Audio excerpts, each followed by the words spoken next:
To redact license plates with Redactor version 5, first click on the video you wish to redact. From the editor, click on the Auto Detect tab at the top of the screen. Then select the objects you wish to automatically detect, in this case license plates. Select your detection profile and press Submit. Redactor will go through the video frame by frame, identifying license plates to be redacted and draw a bounding box around them. At the end of the progress bar, you'll be able to preview your video, making sure that all your license plates will be redacted and adding any manual redactions or edits. When you're satisfied, press Render and Export. We're going to choose our rendering settings. In this case, we're going to stick with default mosaic and rectangle for the redaction shape and press Submit.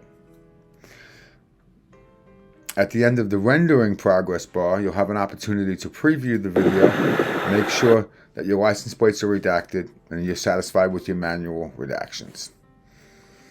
When you're satisfied, press Download Video. This will download a redacted copy to your hard drive. As you can see, we've redacted the license plates.